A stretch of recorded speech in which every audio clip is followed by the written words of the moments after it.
Hey guys, how's it going? Duke of Italy, your favorite lo-fi music YouTuber here, and that felt very natural. Actually, it's been a long time, and I like to say I'm sorry. I'm sorry I have not been communicating with you guys. That I haven't made a video in a long time.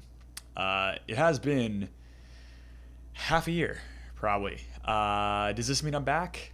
No. This is going to be an occasional thing. I'm just gonna kind of dispel some ideas now. So I lost control of the Discord. I did. How I don't know. I just got signed out of both my phone and my computer, and Discord support didn't want to help me. So there's a new Duke of Italy account. It's there. Obviously, you guys can keep using the Discord for whatever you want. That's just how it goes, and that's totally fine by me. I saw some people posting on it for a while, and I'm happy to see that. But I guess this is probably some concerns about the future of this channel and what I'm doing, and I could make a whole video about that, but I'm not going to because that's dumb. Because I'm just gonna say it all right here. It's really not that complicated. Um, this channel has a shelf life. Um, I love making videos. I've just gotten busier. I'm like a grown adult now, and it's harder to keep doing this stuff. I still love talking about music. I listen to more music than ever, actually. It's a slightly less organized, but I just haven't really had the time to keep the channel up. So I'm not ending it anytime soon. It's just you're going to see the channel operate like this for a while. Kind of my plan is to do 3 more Nothing But Black Metal Novembers, so it's like a 3 year shelf life. And I hopefully will do a chart or two every year from now on. Because I want to keep covering black metal for you guys. It's kind of like been my journey for this channel. And metal music in general has been my huge journey. Ever since I started this channel years ago, gosh, 6 years ago, I remember I was getting into Electric Wizard and Slayer.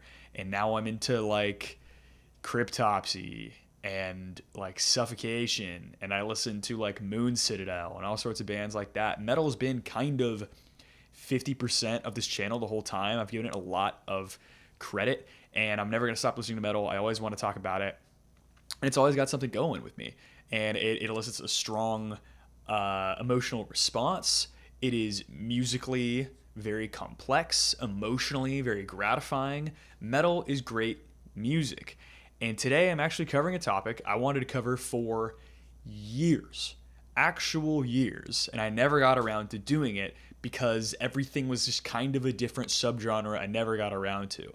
Um, and my latest real metal deep dive that was things I didn't cover that much was a big doom metal chart, because I was like, I love Ahab, I love Electric Wizard, I love Sleep, I love Black Sabbath, but I was like, dude, I've never listened to Witchfinder General, so I realized I needed to do that. And someone's probably gonna be like, what do you mean you never listened to Witchfinder General? They were making albums like 50 years ago. I'm like, cool, man, I'm not that old. Also, I listen to other things. I don't just listen to metal. Metal is the most important genre to me, but some of the things, once I'm focusing on them now, has been gratifying in that way. It's been a more recent thing for me. And sort of the focus of this channel since the beginning has been a oddly like Mew centric thing. Mew, the 4chan board, a board I'm on less and less these days. And every time I go back on, I'm like, someone's in the metal thread posting about some deathcore, and everyone's calling them a poser. And I'm like, I'm good to see we've all evolved for the better. I'm glad people are pointing those people out and making sure they stop interacting with the rest of us. But today, I am actually finally covering the Mew Core chart, the one from like 2015. That's what my sources are saying right now. And what was weird was just now I was looking this up. This is a very improvisational video. I'm going to be spitballing almost this entire thing. My research for this was there was like 2 of these albums I hadn't listened to before making this video. And over the past couple weeks, I listened to them once and I got the gist of it. And a couple of them were bands that I had to re-listen to some of these because it's been a long time. And so this Mew chart actually is rather out of date. I've seen some people do a renewed version of this, and I haven't taken a super close look at those. The only thing I saw was, I think, Between the Buried and Me on there, to which I say, not metal.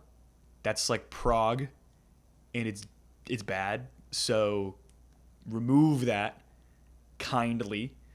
And one thing I'll say overall about the MuCore chart, we're not reviewing the whole MuCore chart. I should say that. We were reviewing the metal section. This is not a metal chart from Mu. This is not like Mu Black Metal. It's not Mu Grindcore. It's not even Mu New Metal. This is the metal section of the Mu Essentials chart. So the same thing that tells you like to listen to Burial and Swans and King Crimson, which is still one of the best bands of all time. A lot of these bands I found and I love. So wondering what someone who's outside of metal has to say about metal is always very interesting because there are genres they include just because people kind of say it's metal or metal's in the name of the genre. And I'm not going to get too much into semantics of what metal is or what metal isn't here. I've had an affinity for some of the posery genres before, and I'm unapologetic about that. Do I love all of them like I love some of the other ones? No. I think overall, new metal, the amount of good albums there are, is very, very tiny. It's a very flash in the pan genre, and it was only good even like considering what it could do for a tiny amount of time and with taking a grain of salt. Meanwhile, black metal is good every year and doesn't stop being good, and has a lot of depth. I could go on and on. I don't need to. I'm not going to say what is or what isn't metal here for the most part, but I will say whether something should be here. I'm going to give my complete thoughts on all of these albums, hopefully not too long, but hopefully this is going to be a video where I get to show everything and talk about it. It's been a long time, but let's just get started. No need to fuss around. I will say I want to say it's like 30 albums. I think we'll count. I don't think I'm going to count this at the end of this. I'll probably have a number here at some point. And I'll talk about the full composition of the whole thing, what's missing, what should be there, what should not be there. A few of these things should not be there. But let's just dive in. First one on the list is Ulver's Bergtatt. Bergtatt is the debut album of Ulver, famous Norwegian black metal band. Very extremely classic. Not only can I not even begin to talk about the quality of this album, but what it did for the genre is undeniable. In the 90s, you had metal as a concept that got heavier and more extreme and faster and more atmospheric and crazier. And you even had bands that got really commercial, like Tool, where they dropped something like Anima, and there still was a slightly crusty, a bit of a raw production to the whole thing. And here you have a genre that is infamously raw. If you listen to Bathory's early beginnings, or like Venom, or God forbid, like Celtic Frost's demos, or something in the 80s, the genre has been raw from the beginning, like very hard to listen to, especially if you reach 1990 with Blasphemy's debut full-length album, Fallen Angel of Doom. Like, this genre sounds kind of bad. At the same time, it's awesome. It's amazing. It adds to the very horrible, like, scary atmosphere of the whole thing. And here you have Bergtatt, which is one of the best sounding albums I've ever heard in any genre ever. This is one of those albums that I say is so good it ruined metal for a lot of reasons. But that main one being it has very clear acoustic sections, clean singing that sounds good. Probably the closest connection I can compare to this album of its kind at the time is Dark Medieval Times by Satyricon, but at the same time, that album is way crustier, way louder, more symphonic. This one is way more singular in its aesthetic. It's got harsh vocals and clean vocals, acoustic sections, and like these glowing kind of consonant black metal guitar melodies with an overall gloom to the whole thing. It's riffy, it's mysterious, it's really interesting, and unfortunately we got bands like Agalloch coming after this, which I like some Agalloch stuff. I don't love all of it. They actually just came back, which is kind of a historical thing there, but this into Agalloch, into what is now known as like the Cascadian scene, Red Anarchist black metal, stuff like that. Basically, those bands stole Ulver ideas, Catatonia riffs, and Burzum riffs, and just like spewed it out into some garbage. But Bergtatt is phenomenal. Some of the most memorable riffs I've ever heard in my life. Some of the most memorable vocal melodies I've ever heard in my life. And for a band that didn't do that much black metal, fantastic album. I truly cannot overstate what that album has done for black metal, for 90s music. Absolutely necessary inclusion here. If this was in a more elitist chart and it wasn't here, I'd be like, why isn't it? Like, you can't deny what it does. Stop acting like you can. Up next, another black metal album, Immortals at the Heart of Winter. Probably my personal favorite Immortal album. Another Norwegian black metal band, actually.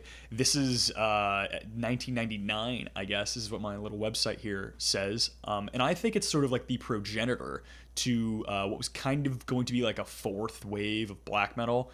Third wave, Mayhem falling apart and reconstituting itself, and also like Thorns coming out. I think industrial was a huge thing, but coming into the like turn of the millennium, you had deathcore kind of emerging and influencing things, where I think Immortals' next material had some breakdowns, very big, sort of more epic moments. It was more of a moments thing, less of a riffs thing. But at the same time, Immortal was always a band with the riffs, so it was fine. I do challenge you, though, to look at a band like Mirror Throne and say that deathcore is completely absent. Also, of course, we're getting brutal death metal. Deathcore kind of was the thing. That being said, Immortals at the Heart of Winter is sort of this one era in the band that they never got replicated again.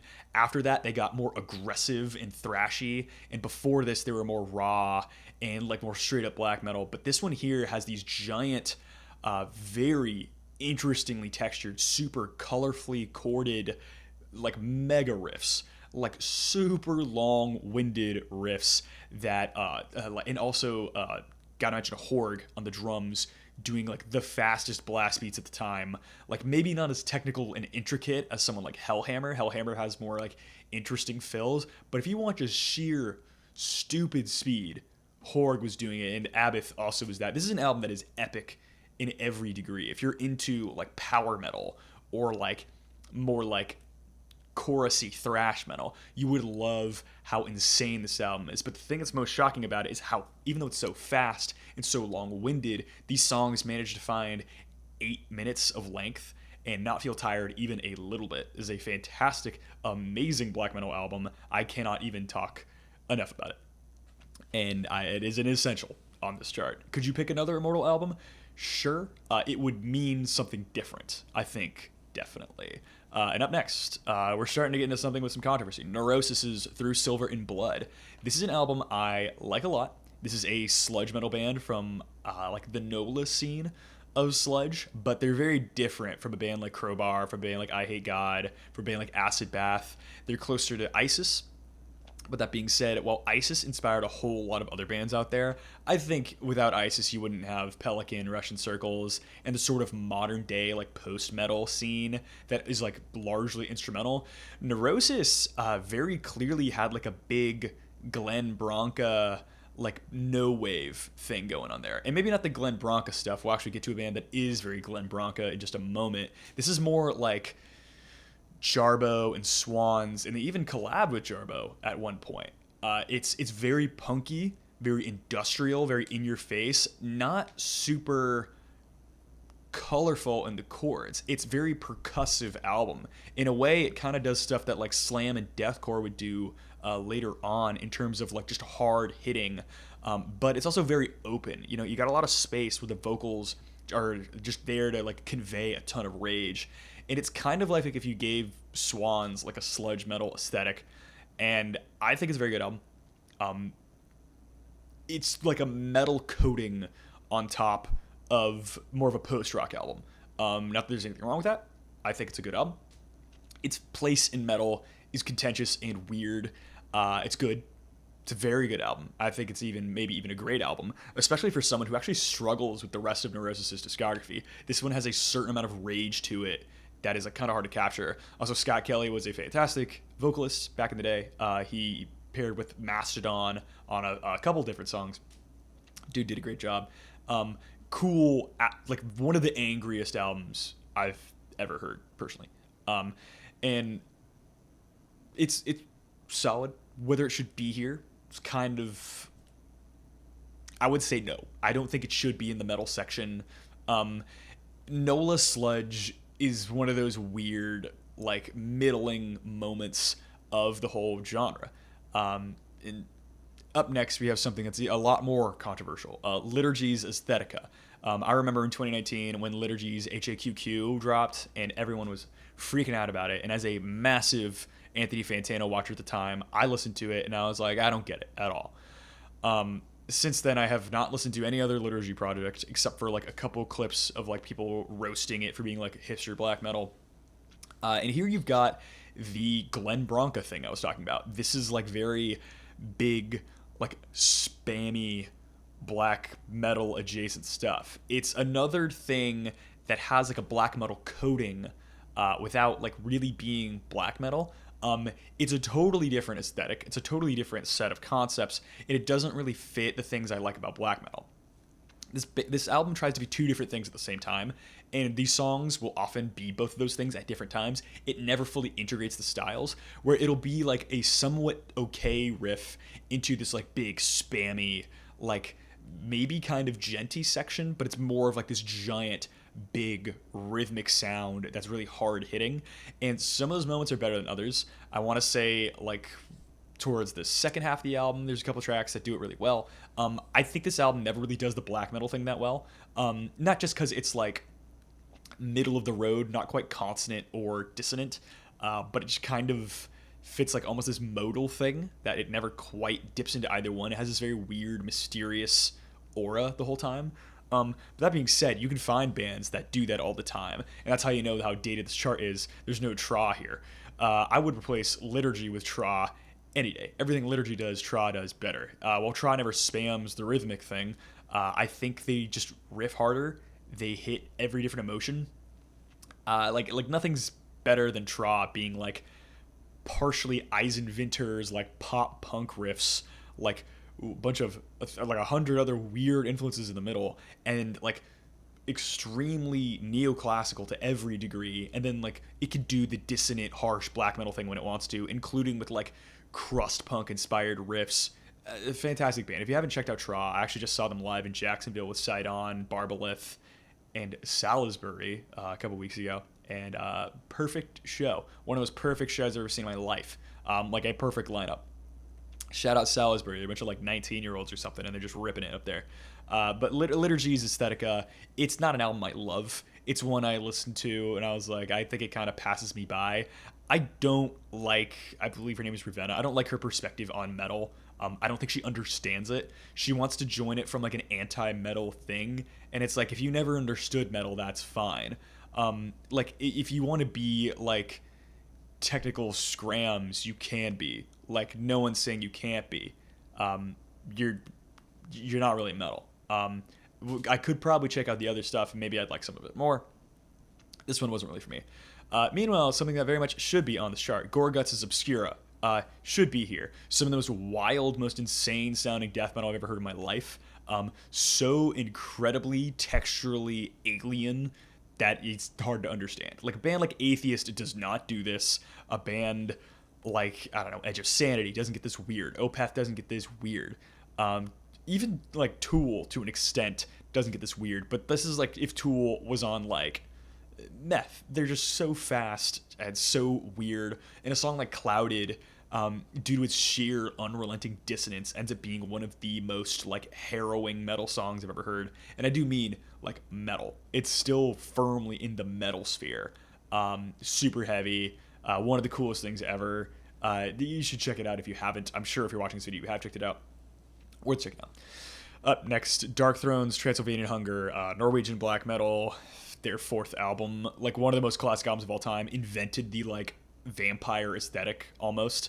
Like, I don't know if you would have Mutilation without these guys. I don't know if you would have any of the Les Legions Noir. I don't know if you would have any of like Drowning the Light. I don't know if DSBM would really be a thing without this. Not that I care about that as much as Dark Throne. Is it my personal favorite Dark Throne album?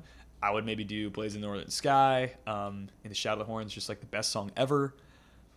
It's undeniable. It's amazing. It's fantastic. So good. Check it out. Go listen to it. And then we have two drone metal albums in a row. Do we need two drone metal albums on this chart? I don't know. I don't personally think so. And one of these is Earth 2 Special Low Frequency version. I like this album. I wish I could say I love it. I know some people love it more than I do. I kind of love the pacing of the album and how it goes into the third track, which becomes this like very quiet drums, giant like mass of drone metal. It tends to be like these songs that are really, really long, like over 20 minutes in length, that have a single riff that it just like plows through the whole time. It's a cool album and definitely an interesting idea. It's not really for me that much. It's a moment in history. It's a really cool moment in history. It's not really my moment in history. That being said, I'm not against the idea of drone metal in general. I think it's a cool sound palette, and I love the idea of like Sun's effects pedals and the whole giant amp situation. I even saw Sun live, and I liked it a lot. But Earth 2 was never my personal favorite drone metal album, even though it's one of the foundational things there. It did a lot. I think it's more of an important like historical album than it is of quality. Meanwhile, here's one that is the opposite. Sun's Monoliths and Dimensions. Definitely one that pushed forward drone metal into an interesting direction.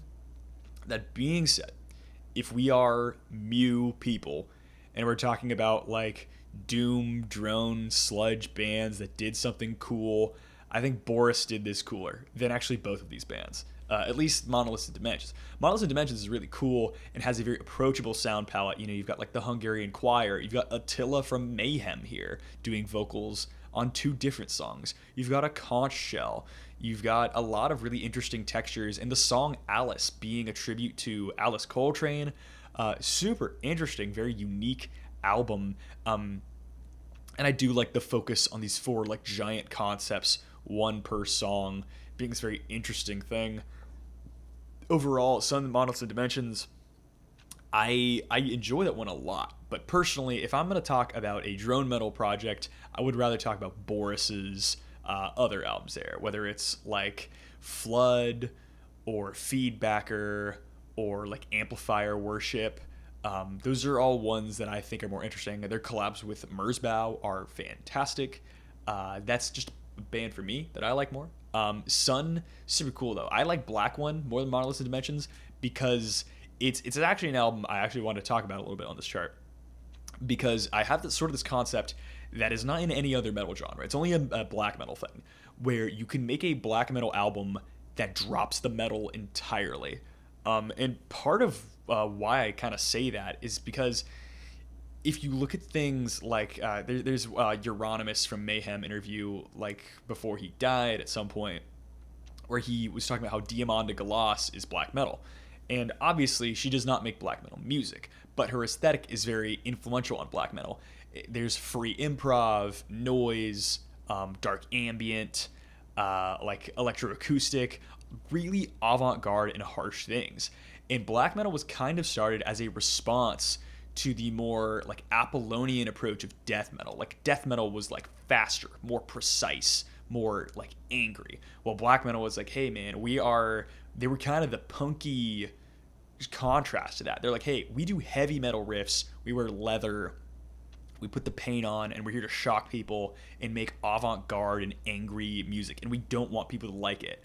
So they kind of pulled the avant-garde string and was applying more layers of drone, noise, dark ambient, inventing dungeon synth, incorporating maybe not new age, but more like I don't know, like tribal ambient, something like Popol Vuh, like Kraftwerk's more like long-standing, like constructive ideas of things. I think bands like Burzum did that a lot. Noise, that's a big thing there. Punk, huge thing in black metal. Like bands like Celtic Frost, like have like a really punky riffs, and also Motorhead's a giant influence on these guys. And heavy metal in general, was like evolving alongside punk for a lot of its time. And then you have a band like Sun making Black One, where I think that's a really cool sort of idea of like a black metal album minus the metal portion. And like, does it function like Dissection or Sacramentum? Obviously not. It's not a riffy album. There's no riffs really. It's a black metal album with no riffs. You could kind of make that happen. It's rare to make that happen, but bands every once in a while do it. DSBM never gets it right, so they can't do it properly. But riffless black metal is it's almost harder to do than riffy black metal, because riffy black metal, it's like if you can riff, you could do it. But if you really want to convey such an avant-garde atmosphere that works, you're doing a harder challenge without the riffs. And I respect it a lot. Like a band like Reverorum in Malakt has a lot of misses, but I think they also have some hits that are some of the coolest things I've ever heard. Up next, Sleep's Dope Smoker. Do Holy Mountain instead. I'm a Holy Mountain guy, or even their album after Dope Smoker I find to be better, which one I can't remember right now. All I can remember is the song Sonic Titan. Also, rest in peace, the band. They kicked out Matt Pike for some reason, like the main guitarist who was there since the beginning. I don't really need to get into that. I don't really care. Dope Smoker is a legendary moment. It's one of those things where you hear about it the first time and you're like, no way, it's an hour-long song. It's all stoner doom, and it repeats the same riff over and over. You could listen to Drone and just do that. In fact, Earth over there was making a more challenging album. Like, Dope Smoker is more of like an epic journey you get to take, but it's also very meditative and interesting. It's very mantric. It's a weird case here as well, because like if you talk about the case of stoner doom versus the rest of metal, you don't have that much progression or like riffs going for it. Like you'll have like one amazing riff and some great guitar solos, all coming back from like Master of Reality, Black Sabbath. But even Master of Reality, Black Sabbath has things on that album. Most of that album doesn't really sound like that. So it's a really interesting, clear attempt to reach the logical conclusion of stoner doom metal while also being one of the key bands that started it. Not a thing you see that often. Very cool album. I like it a lot. Sleep has a pretty amazing discography, so it's kind of hard to argue with. And here we are with another stoner doom album, but one that's very different. Electric Wizard's Dope Throne. What could I say about this one that hasn't already? This, for how cohesive it is as angry as it gets. This is an album I haven't listened to in its entirety in years, but I was playing it a couple months ago when I was working, and I was talking to my coworker, and I was like, I have changed my opinion on which of these songs are my favorites. Like, it used to be a very clear, like, Dope Throne was, like, a favorite, and also Funeralopolis. And those songs are both amazing. But now I'm, like, this, Weird Tales song, like, the really long, like, 15-minute one that ends on just, like, feedback for a really long time. And it's that really cold, ambient style of feedback. It's so chilling. And I like how this album is kind of referred to as like sort of like a cousin of sludge metal, and which is interesting is because if you listen to like a band like I Hate God, which to me is like 80% stoner doom riffs, and not even the best ones possible. I think the best I Hate God stuff is when they are doing their hardcore punk I Hate God sort of stoner doom hardcore punk fusion, where sometimes it's really fast. It's got more dynamics. I think that's when they're at their best. But here you have Dope Throne that never gets over mid-tempo. Never once gets over mid-tempo. It is mid-tempo to slow the whole time. And yet, comparing it to something like I Hate God, something that has like incohesive lyrics, things that don't make that much sense, some of it conveys really desperate, angry situations. But Dope Throne having like I Witchfinder, We Hate You, and the song Dope Throne, and like reading the interviews about it definitely helps the mystique of this album. There's sort of a mystique and this like very dark, brooding, hateful aura, which is interesting because for being stoner doom, it feels like they're doing a lot of different drugs. It feels like they're not just smoking weed all the time. Otherwise, they'd be a little more content with their lives. It's a really, really hateful, angry album for a genre that has none of that. It also riffs like crazy, like some of the best doom riffs ever. It's one of the heaviest albums you'll ever listen to. A lot of fun, to be honest. I know I just said all those negative things, but it's a lot of fun. And you've probably listened to it by now, so I probably don't have to say anything, but you should if you haven't. Up next, Peste Noire with La Sanie. It's the debut Peste Noire album. One I haven't listened to in a minute. Weird little thing I noticed. Black metal coming out of France is like the peak of avant-garde black metal, and that's not just with Peste Noire. And I just listened to the second Diapsiqueer album the other day, and while like the second half of that album kind of dropped off for me, I think the avant-garde tendencies of it all the way through were very strong. It was kind of maintaining a black metal ethos while pulling from more genres than I would feel comfortable pulling from. And it's not like, oh, that riff there sounds a little bit like Allman Brothers, or like, oh, that little guitar part there sounds like a little jazz. It's like, no, this man's doing hip hop beats and he's throwing in like like I don't know, electroacoustic improv portions, like sampling. A lot of it is sampled. Guitar lines that are like so out of key that like it totally works. It's like dissonant to no regard. Best Noir is a similar situation there. Also, if you want bands that are like so dissonant, it's hard to even talk about. You know, Deathspell Omega is up there. I know that some people hate on Deathspell Omega. I like them a lot. But you got like Mutilation, or like Bluthaus Nord having like industrial elements, all the way through. And also like a very cosmic approach to them. Peste Noir is a band with some not very fun political opinions. A band you shouldn't give your money to.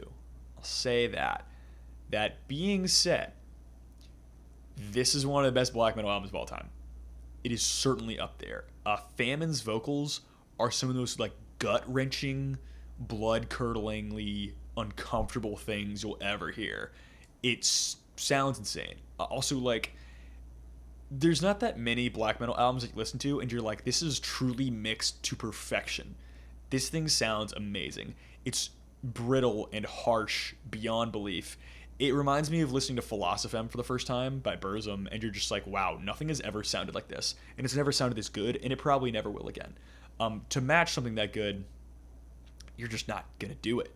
You're not. That being said, the later stuff by Peste Noir, like I want to say like their second, third, and fourth album, some of the coolest avant-garde black metal you'll ever hear. Like tons of folk and like chanson, I believe it's called. It's like a weird French folk genre. Really amazing stuff. Stuff that like it keeps you uncomfortable the whole time. Super punky, super weird. But this one here is the most straightforward, like I want to say like mid-tempo, like really angular, like crawling up the wall style riffing, and the vocals are the best things ever. Worth checking out if you like that sort of thing. Next thing, one that I've got a lot of opinions about, Typo Negative's Bloody Kisses. Not my favorite Typo album, although I haven't heard in a while. I am more of an October Rust guy. I think Love You to Death is a better song than Christian Woman, but I feel like Bloody Kisses does have a bit more variety in its track listing. But this album being here opens up a few questions, because Typo Negative is a weird band in the scope of metal music. They kind of feel like Pantera, and in a way they also did a lot of shows with Pantera. Pantera is the one groove metal band, like Typo is the one gothic metal band. And I don't mean they're the only gothic metal band. In a way, Pantera is the best groove metal band, because most other groove metal bands are bad. When Sepultura turned into groove metal, they sucked. They were terrible. No one cares about Machine Head. No one cares about those other bands. But in terms of gothic metal, people talk about Typo Negative, and they forget the rest of gothic metal exists. With a couple embarrassing sort of genre-hopping outliers, such as Cradle of Filth, you do have like early Catatonia or early My Dying Bride that is undeniable. And it's hard to really say. This is when you get my gothic metal card. I'm not a huge gothic metal guy. I've not listened to that many albums out there.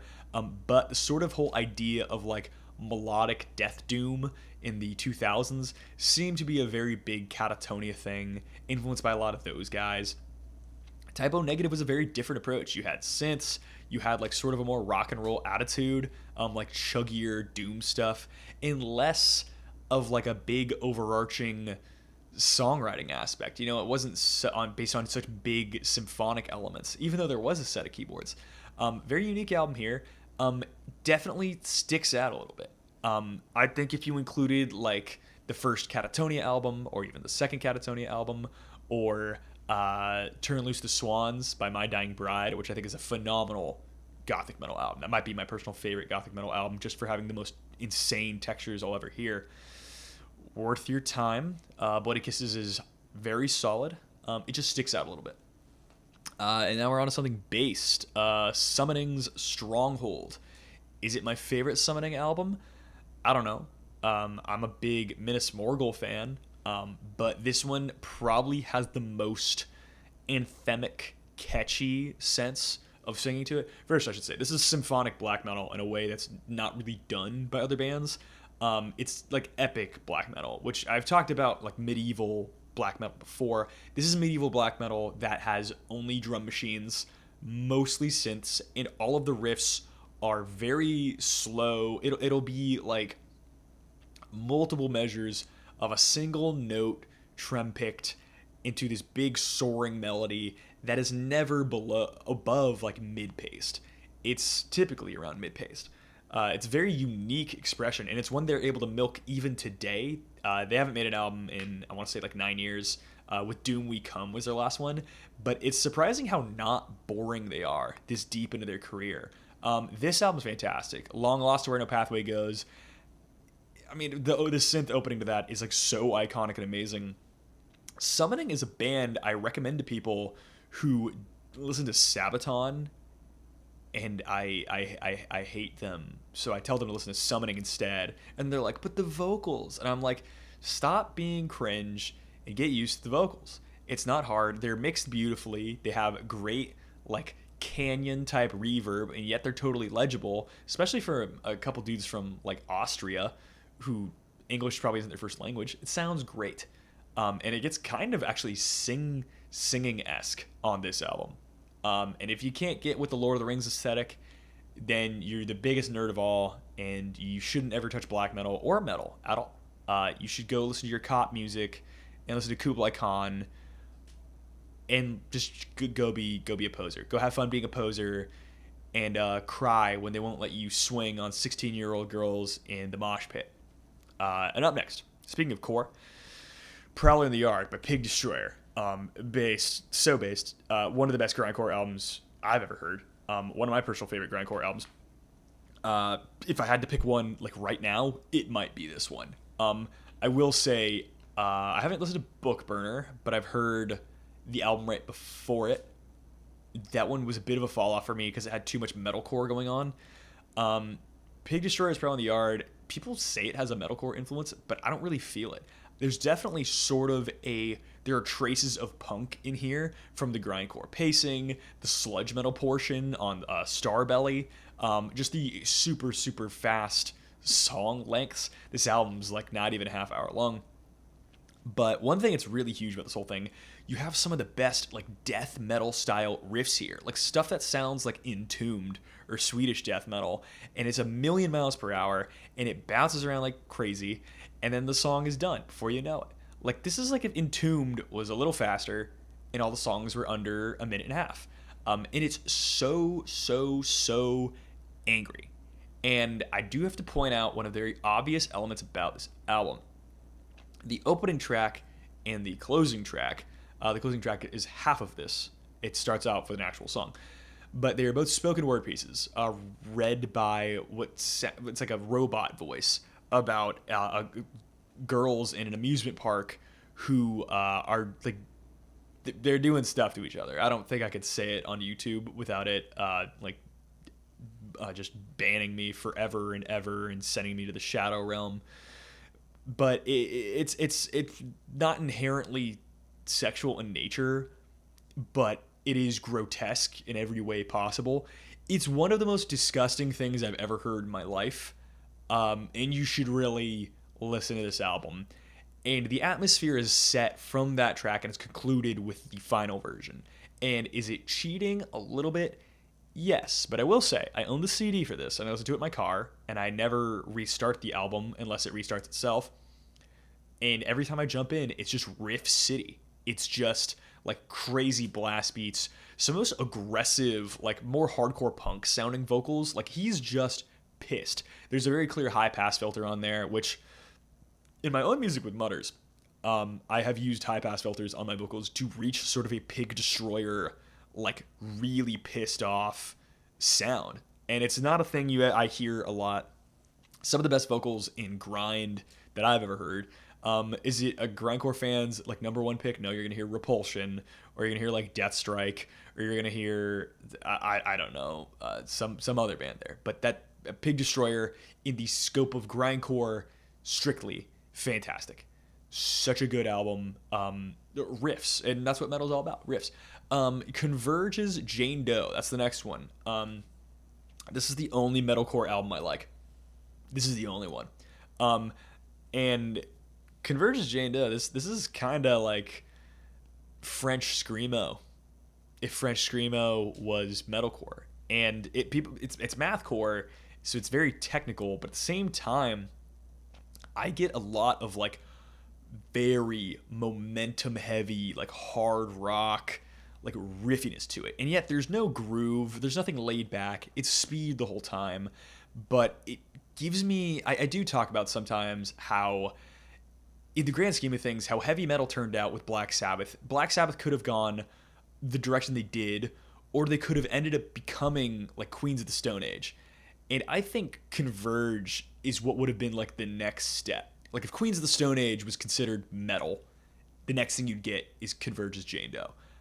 It's a band I need to listen to more. I actually own 2 of their CDs, and I've never listened to either of them.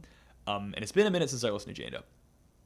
But I did purchase it because it is a lot of energy, and it's very good. And it is not like Norma Jean or any of those mall screamo bands or like other lame metalcore. This isn't Day to Remember. Converge really is, they are that band. They've lasted this long for a reason.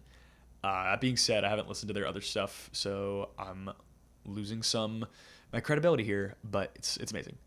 Atheist's Unquestionable Presence. That's the next one. It's been a long time since I listened to this one. But in terms of like the jazzy death metal stuff, Atheist lacked in tone for me. Like their actual guitar tones, to me, made this album kind of fall flat. If I remember all the way back then. I do believe I liked it a lot, but I have a couple albums coming up that I'm going to talk about today that I prefer over this one. So if you could have this one, you could have Cynic.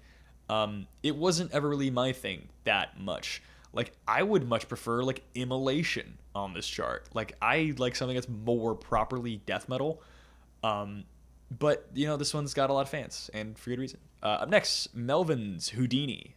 It's been a while since I listened to this one as well. But it's some iconic stuff.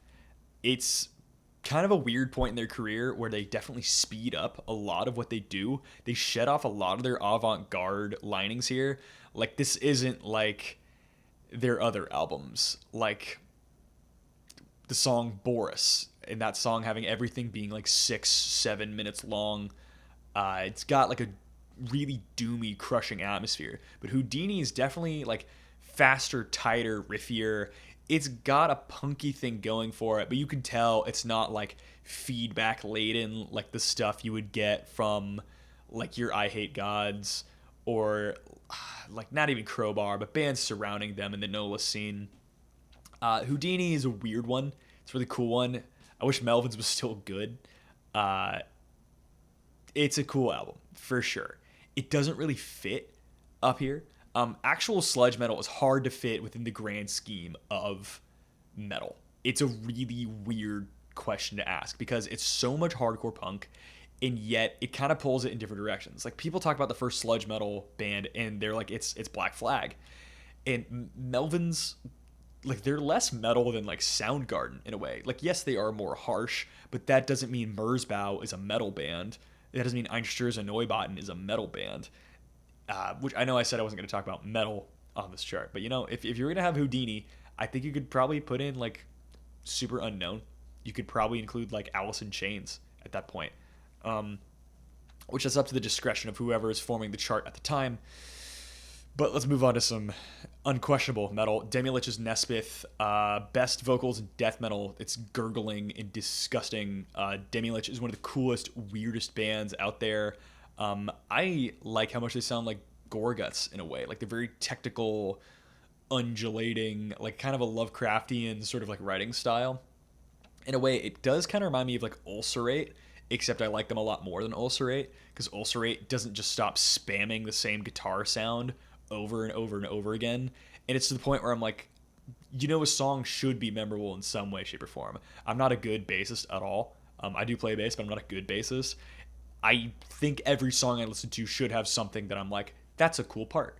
Or like, this is a cool sound overall. Ulcerate is so cool for their like first two albums, and then you reach like their third or fourth, and you're like, that was a cool like sound. I don't remember a moment.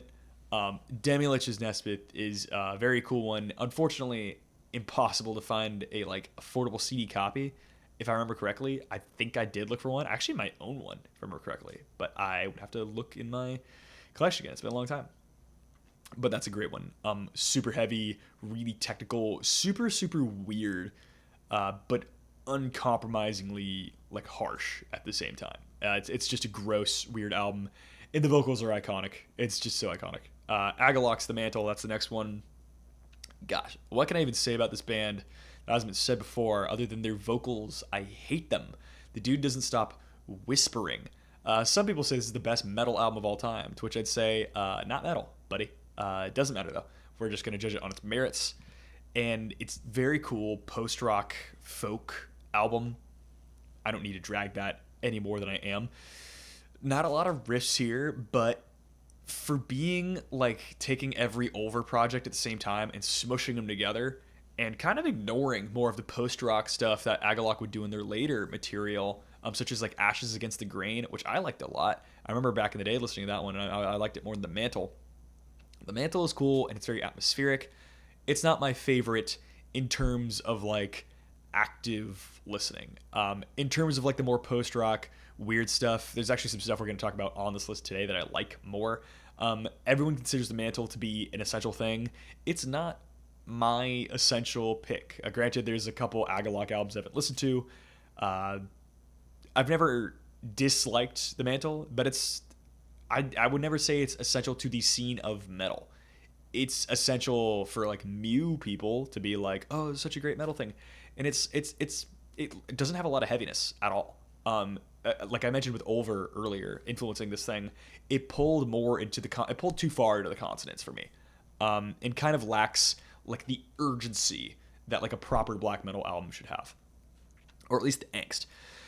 Meanwhile, Isis Panopticon, one of my favorite things to come out of the sludge metal scene of like the East Coast of the United States. I love this album.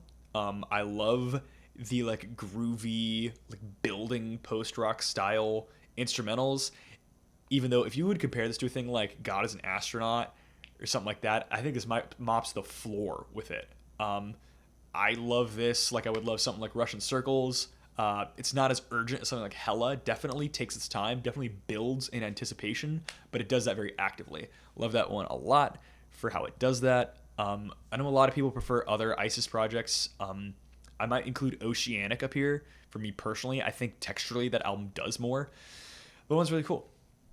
Up next, Mastodon's Leviathan. What is there to be said that I can't stop saying that phrase? For being a totally alternative look at how heavy metal even works, so good. This is one of the most like genre chameleoning things I've ever seen, and I don't mean like Dream Theater being like, oh, this is a ragtime section. No, it doesn't sound like anything else. Like people say it's a sludge metal album, but like progressive sludge metal, doesn't that sound like a little counterintuitive? To me, it's like imagine if Crowbar had a lot of consonant moments, but also were some of the most talented riff people you'll ever hear. To the point where even the following album, Crack the Sky, being a very amazing album as it is, sounds nothing like this one. Actually, no, this is only their second album. Their next album, Blood Mountain, sounds kind of like this one. And Mastodon as a metal band really only does what they do. It's really hard to claim another band sounds like them. And I love them. I think they're amazing. Rest in peace, Brent Hinds. Like one of the best guitarists to ever touch metal, or the guitar at all. Phenomenal stuff. Truly just an undeniable force this album is. Every song is perfect. A song like Naked Burn has like some of the most insane chord choices you'll ever hear in music. Like Blood and Thunder is like one of those like blood curdling like urgent songs ever, and yet that's like the easiest song on the album. It's the most like gripping and tight and simple. Everything else has something going on that's like a little bit flashy, but it's subtle at the same time. It's phenomenal in terms of like progressive metal. This is like one of the only ones on the whole chart that deserves to be here. Like this beats Atheist any day of the week. It's one of my favorites to ever do it. And up next, way more on the avant-garde side of things, Boris at Last, Feedbacker. Sick album. I own it on vinyl. Boris is another band, kind of like Mastodon and a little bit like Melvins, that are that like weird genre bending, like but they're not quite touching other things, except Boris is, but it's so far out of left field that it doesn't even matter that they're using other influences. They're covering avant-garde and noise and post-rock and stuff that doesn't really fit with metal. This and Flood are like my two favorite Boris albums, and they're like largely instrumental, and it's kind of due to Wada's insane patience testing sense of melodicism. She's one of the best guitarists I've ever heard in anything. And while Brett Hines on Mastodon is just one of the best, like technically, and he's able to pick his chords amazingly. He like, I would put him up there with mid, or actually Gateways to Annihilation era Morbid Angel, of just like, how did you even come up with that? Like I sing to myself constantly, and I could come up with various harmonies for anything, and yet nothing is as interesting and gripping as what they do in Mastodon and Morbid Angel.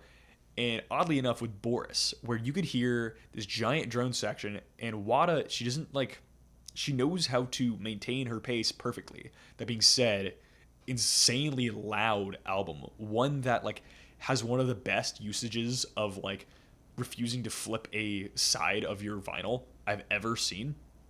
If you finish side A, it loops on this noise section and pulls back a good 10 seconds, and it's this constant surging thing for as long as you want it to go.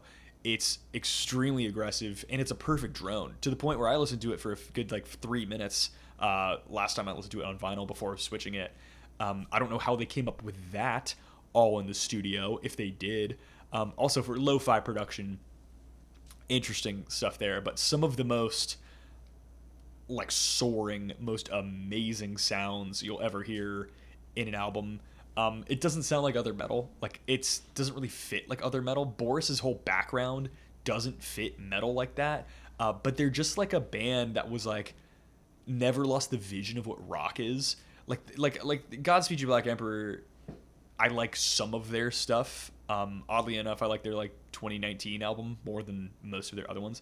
But like they don't really feel like a rock band. Boris, being a post-rock band and being way slower at times than a band like Godspeed or any of those other bands, they manage to be firmly rock. Like, they rip the whole time. And yet they can have like decent emotion. Everything feels there. There's no sort of like frail energy. There's no like sense of weakness. Even when there are sad moments of like humbleness and humility and like weakness in a way, it's never like defeatist. It's always got a like triumphant energy in a way, I would say. And I can't stop talking about how good it is. One of my favorite albums ever. Just a really, really cool, never to be repeated album. Deftones, Saturday Night Wrist. This album's terrible. This is a really bad album. Deftones even being on the metal section, of course. I said I wasn't going to talk about this. I'm obviously talking about it a lot more than I thought I was going to. Deftones' Saturday Night Wrist is one of the biggest insults to music I've ever heard. If it was AI generated, I would believe it. It is a soulless, like zero effort album from Deftones. And I talk about this. I actually reviewed this on my big Deftones discography review.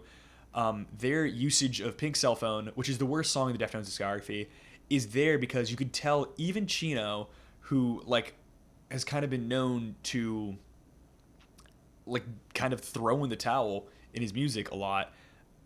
Like, you could tell he was so bored with the album that he wanted to do something different at all. It is Deftones boiled down to its bare essentials, and its bare essentials are not enough. Not at all. That being said, if you're going to include a Deftones album here, I don't know why it's not White Pony. White Pony is super iconic. I don't think White Pony is near a perfect album.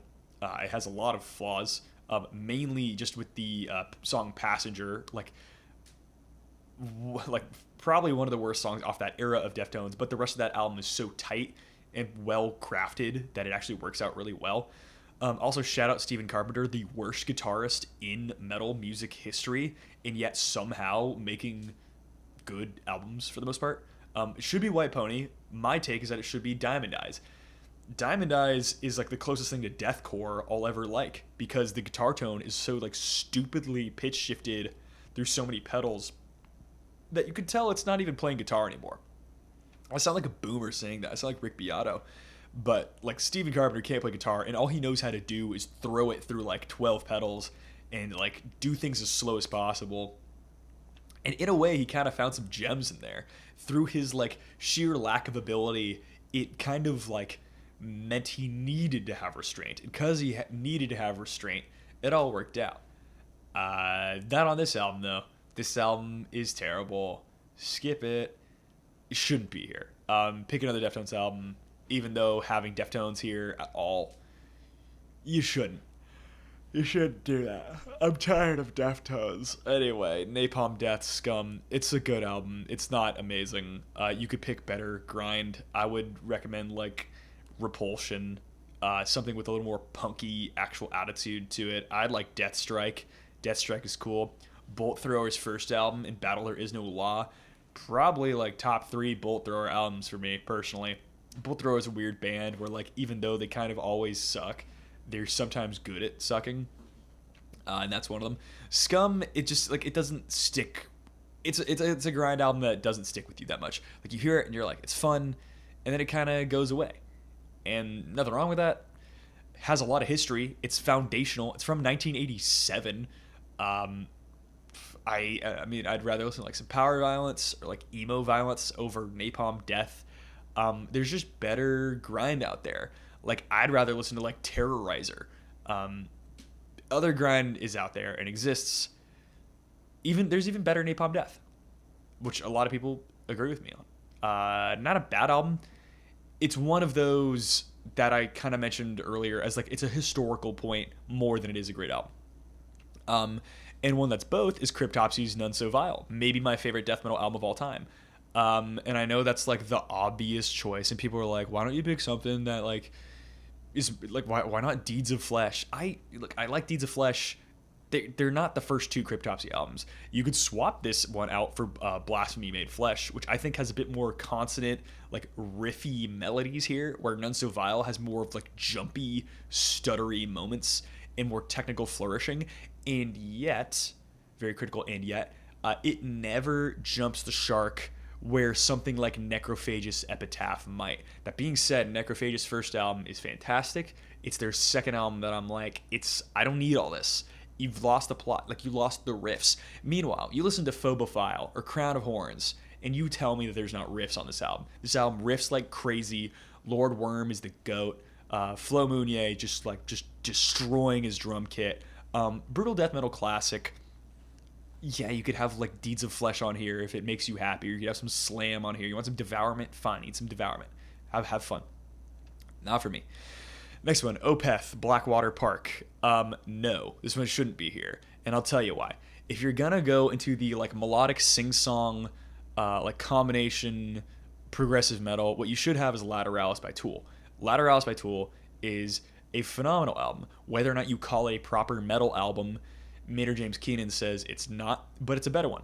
But if you want a Swedish combination of progressive rock and death metal and like good melodic sections, the only thing you're missing is acoustic guitar.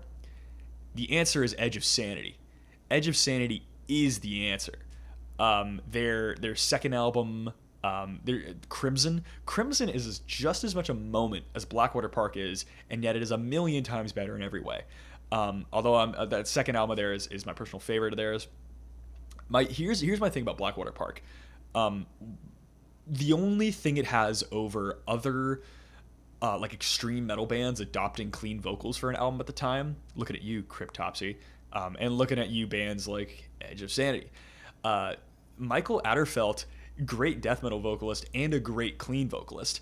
That's not all metal is. Everyone who ever liked this thing, they were like, no way, dude. He was death growling and now he's not.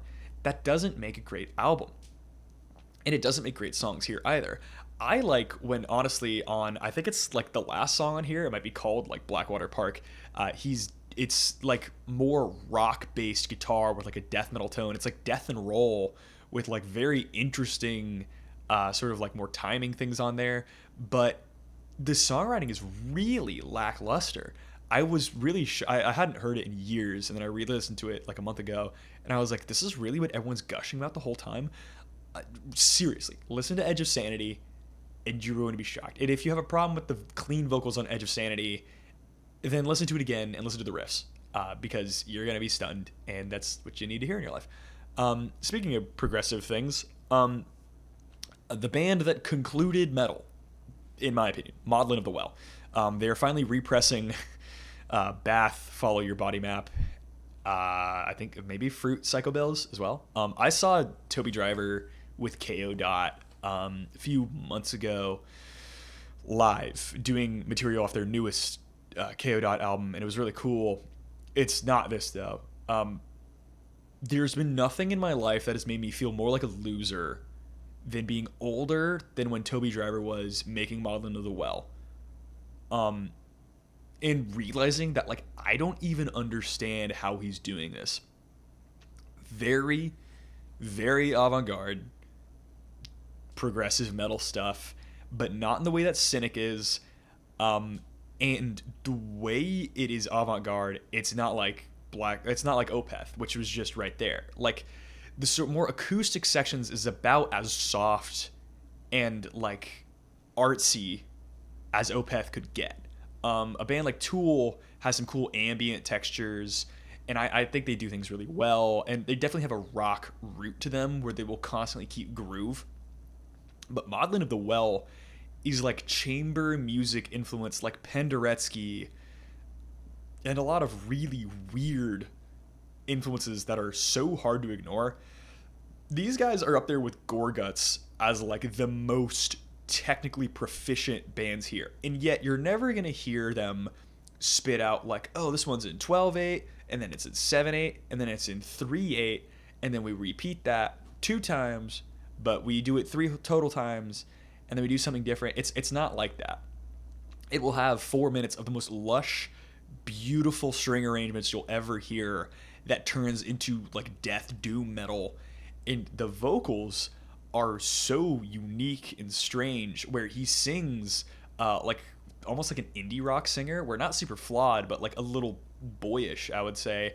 And then his like harsh vocals, like instant like screamo style, like as loud as possible, like sounds like it would hurt you so badly. And yet this is a guy that's been doing this for 25 years. That really only scratches the surface of what Maudlin of the Well sounds like. It's truly an indescribable thing. Other than it's strange, immensely emotionally evocative, and kind of invalidates a lot of metal in general. Coming in the turn of the millennium, 2001. For those of you who don't know, so this album here is Bath. The other one is Leaving Your Body Map. Both were dropped the same day. I don't know what sort of connections Toby Driver had, but he did most of this stuff himself, and it was perfect, basically. Truly just an undeniable presence here, and there's a reason you can't find any of this for less than like $100 or $200 on Discogs right now. Some of it you can't even find, but he's doing the repress, and it's for a lot of money, and money I didn't have at the time, and I was like, I'm kind of considering buying it anyway, because it's that good. It's just, if you want something as heavy as deathcore at points, but it knows exactly how to hold back at all times, it knows how to riff, it knows how to be proggy at points, it knows how to do weird time signatures, but it doesn't abuse it. It uses weird time signatures like Gustav Holst does, where you're like, this has a catchiness to it, but it's not like Meshuggah where you're like, oh, let me try to count this. It's like, no, it's too immersive. Meshuggah has no atmosphere. If you want a band that has atmosphere, Maudlin of the Well has atmosphere. And this is a time where I mention again, Gateways to Annihilation by Morbid Angel should also be here, because they have really weird techie things on that album, and yet you forget about it because the atmosphere is just so good. I could talk for forever. I could do an entire play-by-play of every track on those second and third Modeling of the Well albums, and we'd get nowhere. But worth talking about. 100%. Anyway, next album, Discordance Axis, The Inalienable Dreamless. Like technical grindcore here, but somehow, some way, it doesn't ever feel like over the top. It never jumps the shark. It never does stuff that sounds like Rings of Saturn or any of those other tech death goobers nowadays. It's not like Blood Incantation. Ew. Sorry, that was harsh. But I like that one, like Death Doom side project of the Blood Incantation dudes. I think one's pretty good. But this one here is like one of the most aggressive, like interesting things I've ever heard. Here's the best way I would compare this one. Obscura by Gorguts, that one album I was talking about earlier, like in a third. Like if you reduced it by 65%, but kept all the riffs. Like it's all those riffs is just like 2 times instead of like 8 times. Tons of fun, extremely entertaining, and light speed, and it's fantastic. Up next, Murmure. It's been a long time since I heard this one. When I first found this chart, I listened to this as one of my first ones because I thought it was so evocative. And this is one of those projects that kind of removes the metal from the black metal thing. And yet, I am in love with this thing. This is like, it's almost like an ambient album as much as it is a black metal album. But the textures of it are so finely tuned to be some of the most comforting and most unsettling things you'll ever hear. Extremely unique piece of music. One that I am deeply in love with. One that really knows how to capture your attention. To me, it's kind of like this and like Minima are like the 2 like noisy black metal projects that like capture an energy and a vibe that is so singular that you don't really know what else to compare it to. I love it. I've always loved it. I probably should try to look for a CD of this at some point. Really weird stuff. Kind of like collage-based black metal is like one of the best ways I would describe it. Very little information on this project, but I would have to recommend it a lot. Very cool one. Up next is, gosh, how many more of these do I have? Not that many. That's good. Primus's Frizzle Fry. Primus's Frizzle Fry is the only funk metal album on this chart, and like even calling it metal at all as a subgenre is dubious. Which I'm now noticing. This is kind of, oh, there's more pages. Cool. All right, I'm missing. This is gonna be longer than I thought it was. Primus's Frizzle Fry. Les Claypool is one of the reasons I play bass. Very entertaining, very gratifying album. One that's really fun. One that has a ton of energy and a ton of heaviness. And one that doesn't sound like funk except for the song Spaghetti Western, which is only about a minute and a half. But the rest of it has this like very rubbery, weird, bouncy sound to it. And it's one I've been listening to since before I even started this channel. And it's such a post-Primus world. I don't even know how to describe it, except with the word brown. They describe it as brown. They sell merch that says Primus sucks. And the funny thing about that is, like, in a way they do. They have a gross aesthetic. It's really weird. But you can't deny it's one of the most bounciest and fun sets of music out there. Kind of hard to deny. You would have to listen to it. It is some of the best driving music you will ever have. It's entertaining from opening second to the end of it. And not even for the lyrics. It's just like, while it's mostly dazzling bass playing, it's like surprisingly interesting bass playing as well. It never gets old at all. And he knows how to change up his style the whole time. Is there a lot of like commentary or like songs on here that like really stand up as their own thing? That's kind of something you could debate. I think it is an ideal conception as an album. Although the song Too Many Puppies does have some actual commentary. It stands on its own. I think it's a song. This album kind of just conveys like a decrepit sense of decay. Like it's like a lighthearted look at the world of like Gummo, I would say, if you guys have ever seen that movie, even though that movie came out after this one. It's just like every song topic on here is gross. Like, it's about a dude who's the most gross person in the world, but it doesn't ever push itself. It's like it's such a weird thing here. Like, you think about, like, just it's like overconsumption and like gluttony in a way. It's just every song kind of conveys something unsatisfying, and like part of like why its atmosphere is so strange. They even cover the Residents for the final song, the Here I Come Constantinople, and Hello Skinny, just songs that like have like zero empathy, but also like are here just for the fun of it in a way. Very strange thing. Next, also I just gotta say I love that album. I love it. If I didn't make that apparent, I love that album. Next album is The Angelic Process, Winged Souls with Sand. Another one of the first albums I heard when looking at this chart, like probably 6 years ago.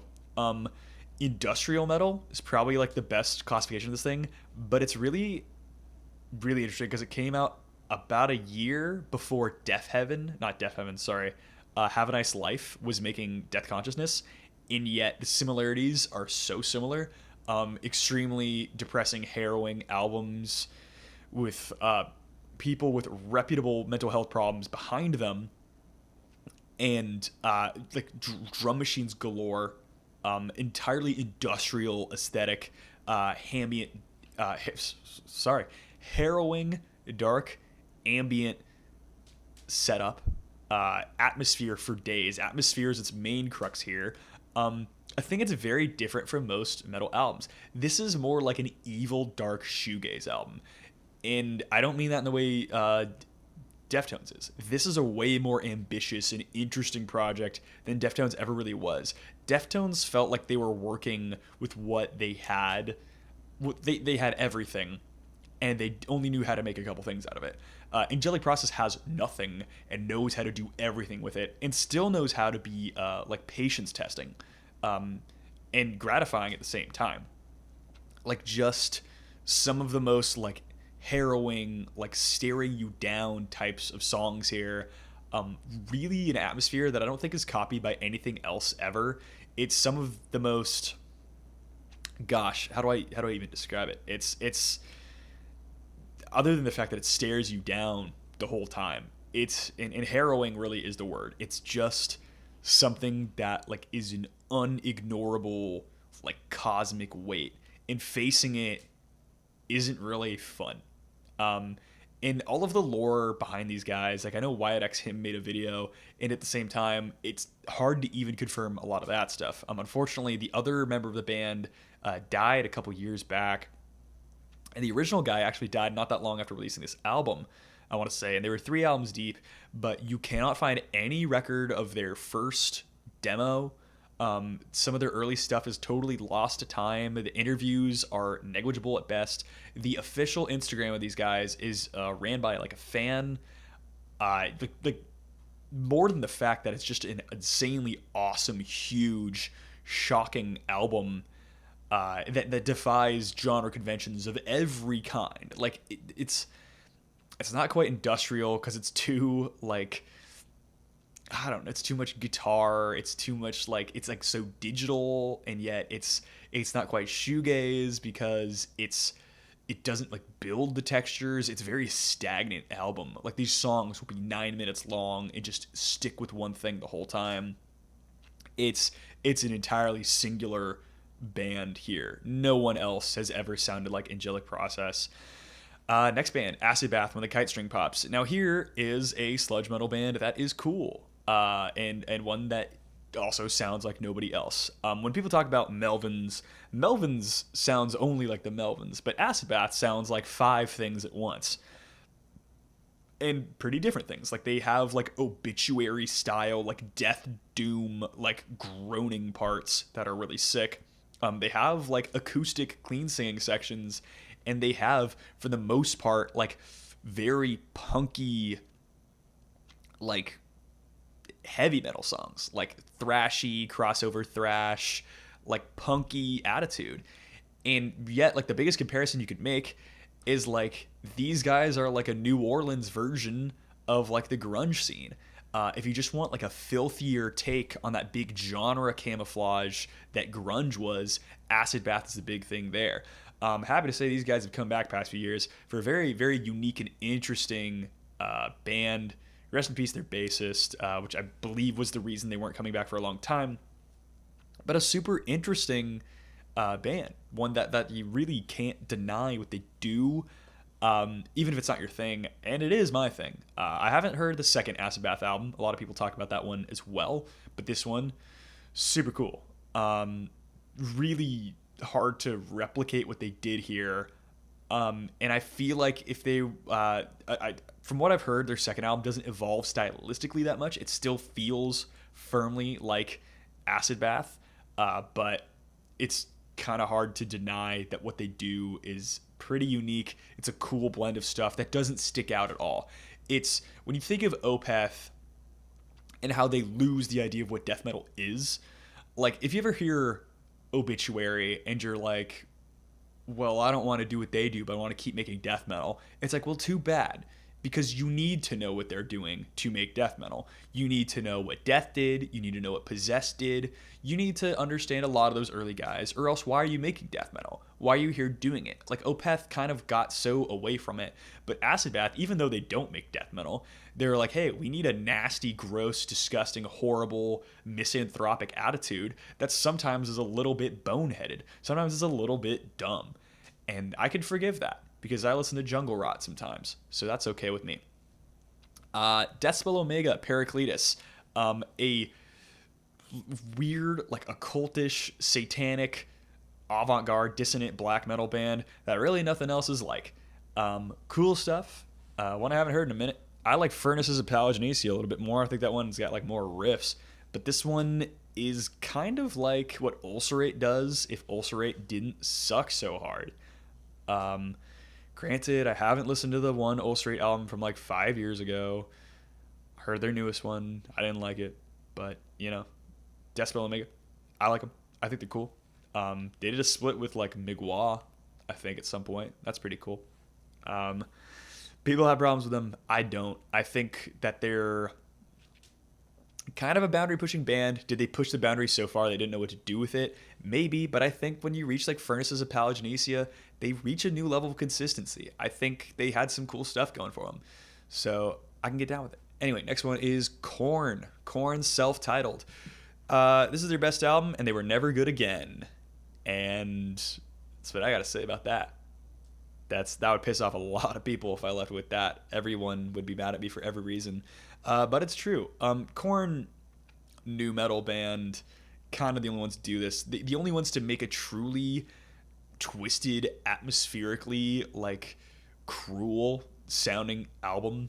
Songs like Clown, songs like Ball Tongue are just, like, so strange, and they really birthed a genre with this album. This is the first ever, like, new metal album, and then like the second band to make a proper new metal album was Deftones, and that was Adrenaline, and I think that album sucks. It sounds bad, the vocals are terrible. It's kind of my problem with the first I Hate God album.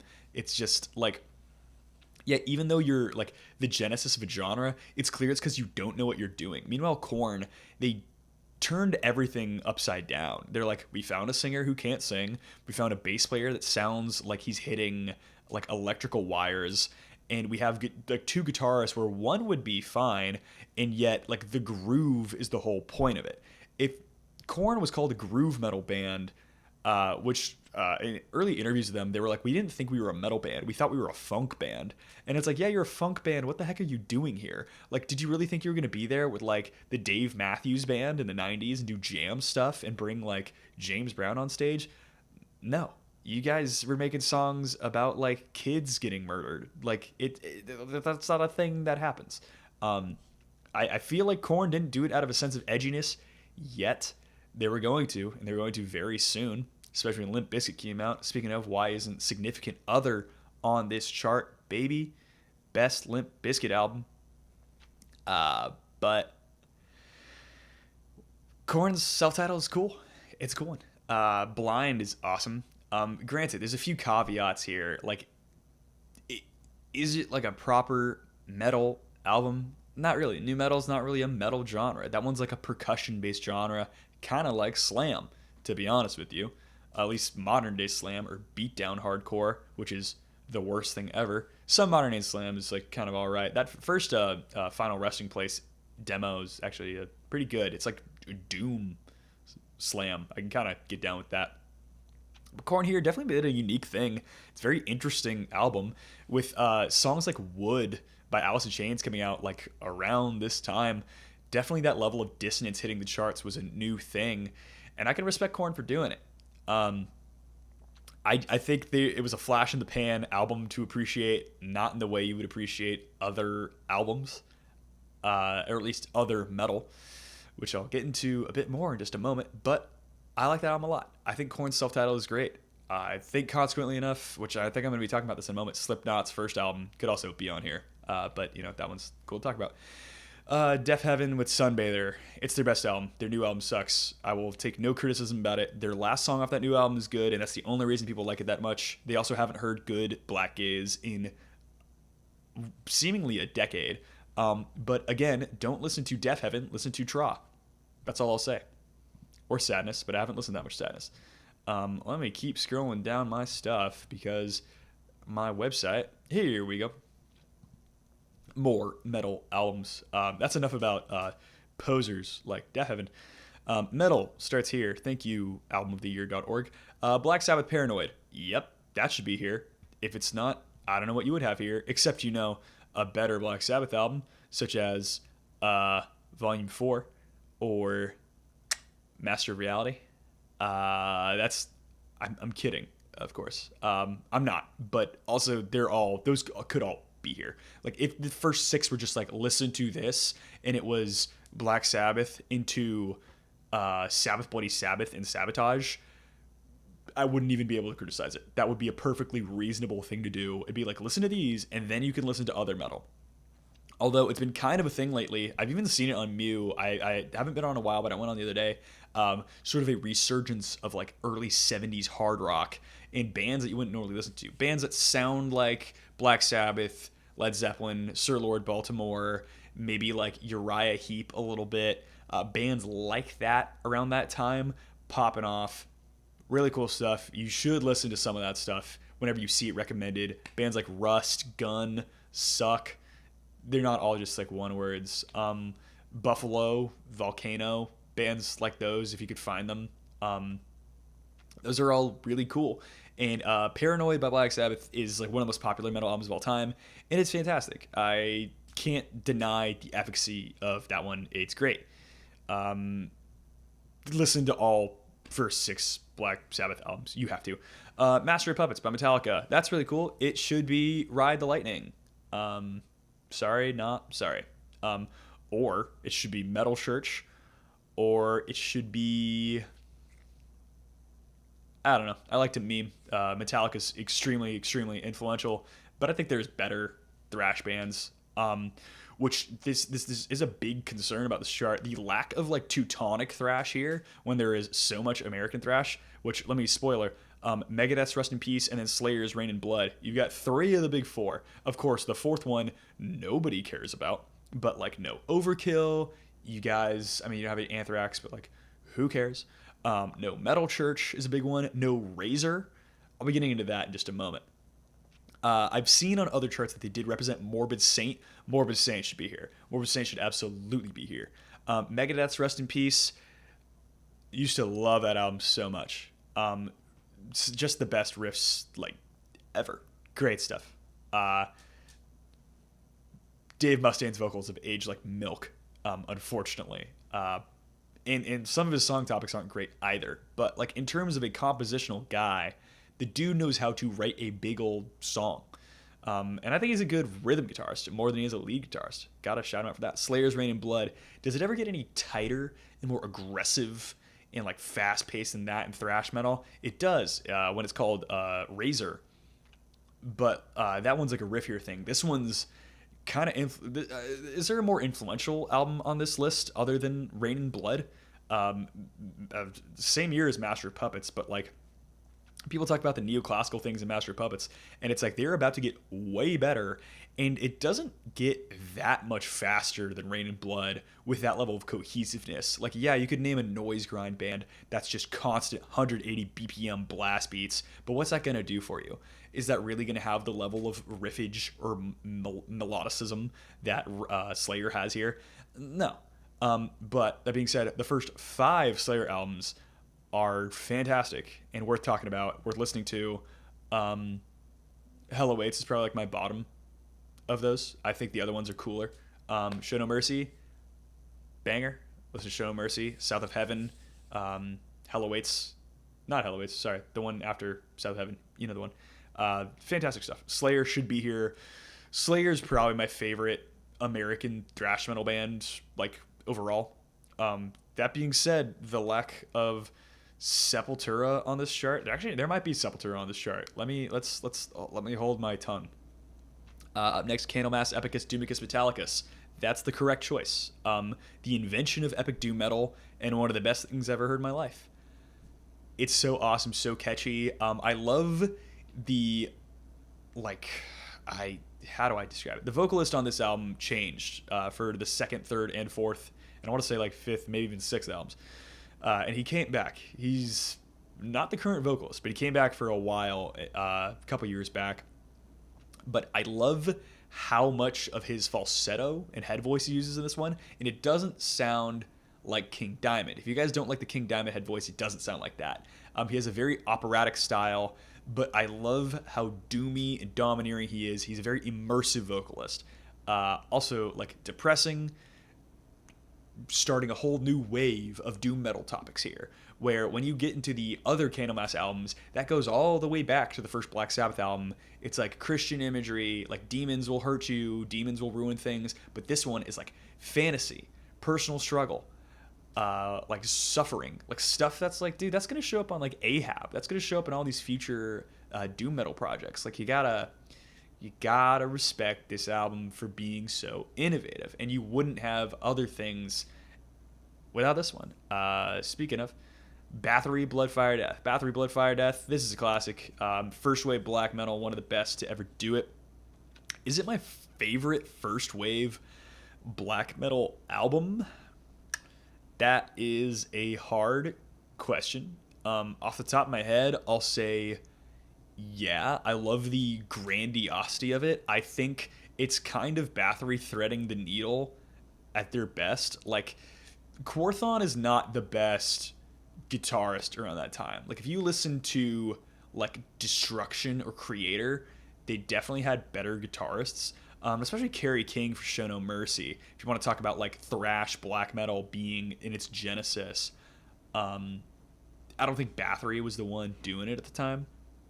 But Bathory is an undeniably important band for every reason. And I think this album compositionally is fantastic. And that kind of showcases Quorthon's greatest strength as a songwriter. He writes big, long songs that have real narrative structure.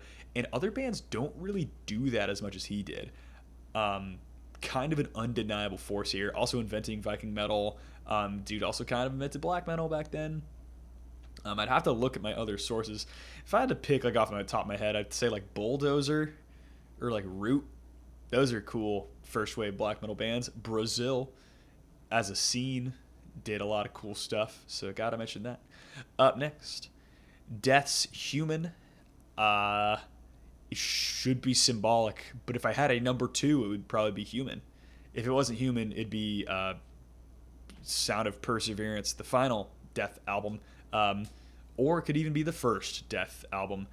But I do respect this chart a lot for finally taking an artist and picking the one they think is the best and not the one that everyone thinks is best. Because oftentimes in metal, that's not what is actually the best album. I love this one. Secret Face is one of my favorite Death songs. It's technical, but it's not too technical. It's still gripping, very riffy, very catchy. It's fantastic. Listen to Human by Death. Very underrated album. It's like the beginning of their technical era, and it's not overly technical at all. Morbid Angel, Altars of Madness. Here's my hot take. You ready for my hot take? And I've said it 5 times already. This should be Gateways to Annihilation. That's all. Great album. Great death metal album. I think in terms of things that were death metal, this one's cool. I don't get out of this. I mean, what I get out of this, I get better out of Morbid Saint. I I get I like that one more. I wish this was Morbid Saint instead, or any of the next four minus like Dominion. The next like five ish Morbid Angel albums, I think, do a better job. Like they add more dissonance, they add more doom. The vocals get harsher. The production is improved by a lot. This one is an early period, and I will say the level of uncompromising attitude on this one is really sick, and it feels like a Mew pick. That being said, the death thrash thing here, I feel like it doesn't do enough death and it doesn't do enough of the thrash thing. It kind of threads the needle in this sort of awkward area. And I just think there are bands that do both sides better, including Morbid Angel on their other things. Gateways to Annihilation is the coolest thing ever, dude. Like, listen to Gateways to Annihilation. If you haven't listened to that one yet, it's my personal favorite Morbid Angel album. I even listened to their second album recently, and I was like, it's better than Altars Madness. I'm sorry. And I haven't listened to any of the albums of theirs that people say are bad, even though I've heard good things about Heretic, even though other people are like, no, it's actually bad.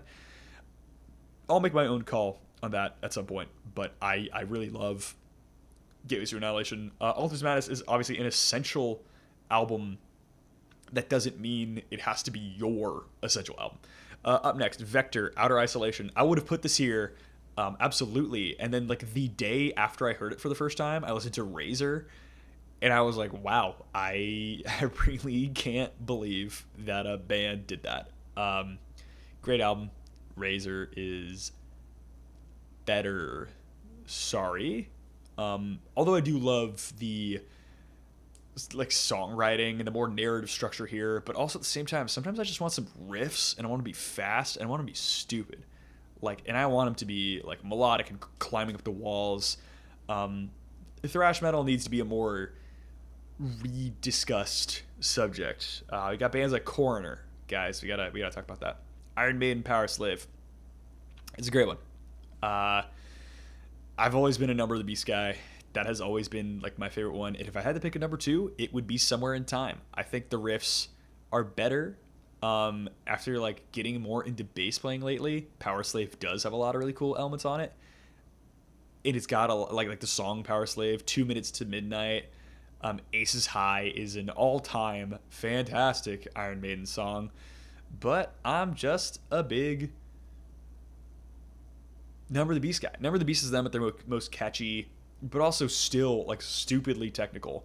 Like if you listen to other heavy metal bands or like even early doom metal bands, which is nothing like Iron Maiden, or even like Judas Priest, it's like the level of technical flourishing is not done by other bands. It's Iron Maiden is kind of king at doing that. Like it's the real nerdy listening band, and they're a lot of fun. It should be Number of the Beast. Number of the Beast will help you get into music more. And part of the Mew Essentials chart is like, listen to these to get into things more.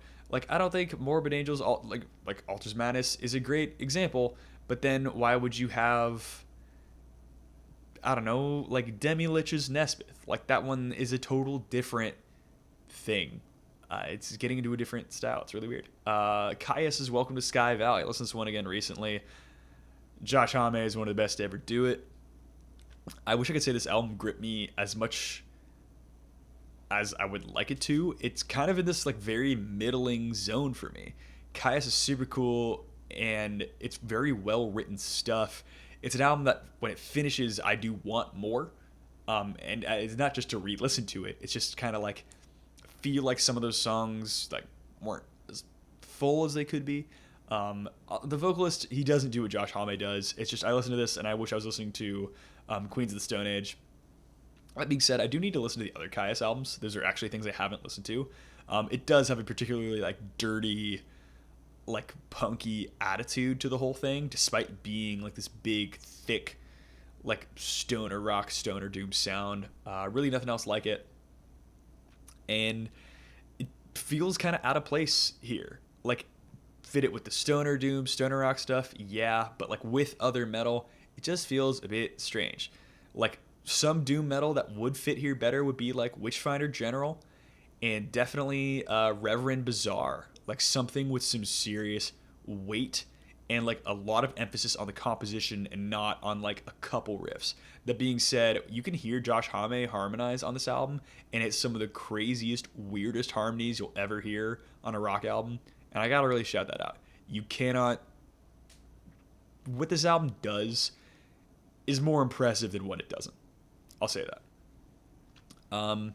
Gosh, just these last two. Okay, up next, Burzum's Philosopheme. Yes, this should be here. It absolutely should be here. I remember the first time I heard this album, I was 18 and I didn't know what black metal was. All I knew was that I kept seeing this Burzum thing and I kept seeing memes about this Varg guy.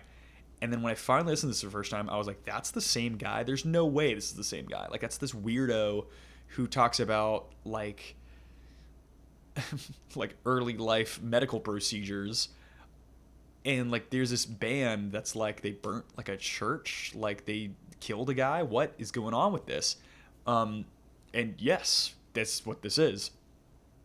But more than that, you have one of the most finely tuned, unique guitar tones ever for one of the most, I hate this term because it makes you think Cascadian, but it's no. You have these like giant unraveling, cascading sets of riffs, very narratively structured. Honestly enough, it's this very like you have like, gosh, I'm trying to think of the term. Like this be these big opening sections that unravel into the actual meat of the song, where the songs could be half length, but you have these giant, relatively simple melodic guitar style that it's also harmonized. It's like this counterpoint thing that leads into the meat of the song, which could actually be something rather simple, but extremely atmospheric stuff with one of the most unique sounds in all of metal history, let alone black metal, and also one of the most influential things you'll ever hear. Philosopheme also is like a half ambient album. If you guys don't know this, if you haven't listened to Philosopheme for some reason, it turns into an ambient album at one point and just starts playing synths the whole time. And also extremely meditative and interesting thing, it is an album that feels, for a guy that has no compositional chops, at least reportedly, a dude that like he plays guitar basically based on what he's feeling. He really chose to have a lot of atmosphere built, and he chose to make something not for the sake of the riffs. He was riffing for the sake of the atmosphere. It's kind of like modeling of the well in the way where like the metal is the compositional tool, not the entire product. The entire product is something entirely unique and very weird. Also, Beholding the Daughters of the Firmament is the heaviest riff of all time, and Don't At Me, with your dumb like blunt cough or like your dumb beat down hardcore. If you don't listen to Beholding the Daughters of the Firmament, I don't know how you're gonna hit a PR tomorrow. So make sure to do that. And the final album we're talking about today, Dissection, Storm of the Light's Bane, an album I used to hate, and now an album I like a lot more, and yet still an album that I don't like as much as other people. Known as one of the most like melodic black metal albums you'll ever hear. Melodic black, even most, it's like a big healthy scoop of death metal on this one, where it's very precise, very technical, kind of a lack of atmosphere, and there's a reason it comes from Sweden, man. There's a reason you have bands like, I don't know, In Flames that came out of the scene, bands like Entombed or like Gorement, you know, they had a sense of like preciseness to it, which is weird because Dissection's way more precise than all of those bands. But album that's very good, very talented, great use of counterpoint, like really sick harmonies like the whole time in an album with a lot of momentum. But my problem with it always used to be I felt like it lacked the atmosphere that black metal needs, and to the point where I feel like I was too distracted from being proper black metal. That being said, there is melodic black metal that I think it's closer. Something like Sacramentum was always a band I liked more than this one. I still haven't listened to these guys, but Slaughter Son, I've heard great things about. Don't At Me, I just explained like 30 different albums here and a bunch of like preferred alternatives I have. That being said, like a band like Fester, I like more than this, but that's more of like a death metal thing. It's too middle of the road for me, and like I like Dissection and I like this album, and I need to re-listen to Somberlane because it sounds like something I would actually really enjoy now. Now that I'm older than my first listening of it, but Storm of the Light's Bane is really cool. Not always the band that I want to hear. I feel like this chart is lacking in some Emperor. I feel like I used to see Emperor here, and now I don't. So that's weird. That being said, oh yeah, a Naked City is on the Mucor chart at some point, and I'm like, yeah, you should probably include Naked City, John Zorn. I know that's like that doesn't really fit with real metal, but like you have Deftones on here, you can include some John Zorn. Instead of Dissection, I wish this was Intestine Baalism. I wish it was Sacramentum. I would like that first two In Flames albums, especially that second In Flames album would be cool here. Um, Interesting not having like Cathedral. Cathedral would have been cool. Lacking like some Incantation is a choice, or Immolation is a much bigger choice. I also feel like I used to see, first of all, that first Emperor album on here. And the fact that it's not here now is strange to me. I Am the Black Wizards, one of the best riffs of all time. And in a similar vein, what was I going to say? I said Emperor, and these guys are eluding me at the moment. You could cover the second Emperor album. That's always one to cover. Immortal was there. That was good. Suffocation. No Suffocation is very interesting. The actual brutal death metal coverage here, surprisingly lacking a bit. It's kind of just Cryptopsy, and that kind of just shows you like, hey, not every band is a Cryptopsy clone. Like maybe have a little more Caveman brutal death, maybe have something else. The lack of like technical thrash metal on here, like there's no Coroner. There's also no Teutonic thrash at all. Not a single Sepultura album on here. Sepultura has a lot of bad albums, but I think Arise is like a perfect album. And Chaos AD is a terrible album, so don't include anything after that. I thought I used to see Slipknot Volume 1 on here. I'm a big fan of that album, and then I like almost no other Slipknot. I actually like Volume 3, but like more because it's like alt rock more than anything else. I think it's good at that. Trying to think of what else is lacking on this chart. Rune Magic. It should be some good old Death Doom. No Funeral Doom at all. I feel like I used to recognize Ahab on here, and the fact that I'm not seeing it is strange to me. I like Ahab. I like that first album a lot. And their last album was really cool. And I could talk on and on and on, but that's just sort of my thoughts on every one of these albums here. Yeah, it's kind of clear where my preferences lie. No Finnish black metal. I think Demilich is a Finnish death metal band. No Demigod. That's a Finnish death metal band. Kind of lacking in like Entombed. I feel like Left Hand Path was supposed to be on here, but that wouldn't be my favorite Swedish death metal album to have on here. I prefer Gormet. I would prefer the second Entombed album. Might actually be my favorite inclusion possible. Kind of lacking in some melodic death metal. Oh yeah, I feel like I've seen Carcass on here. I feel like I've seen 2 Carcass albums on here. There's no Gore Grind at all. I'm kind of going off my knowledge of what I saw on my phone on the original picture. This image isn't doing me a lot of justice here. I might have to type in some stuff at the end, but Carcass's Heartwork should be here. Definitely. That's like a classic of all time. Dark Tranquillities, like second album, should probably be here. Yeah. I could talk more, but I think I've talked enough. That was a long time me talking about metal. And with that being said, hope you guys enjoyed. If you did, would appreciate a like, subscribe, comments, questions, concerns down below. My social media will be in the description. If you join my Discord, it's going to be like the wrong Discord, but that's fine because that's where we're operating for the moment. Probably swap some over soon. If you guys have anything else you want to talk about, feel free to comment down below. Text me through Instagram. My DMs are typically open. I'm not big enough yet to have that be a problem. But yeah, thanks for watching. You guys have a good one. Bye.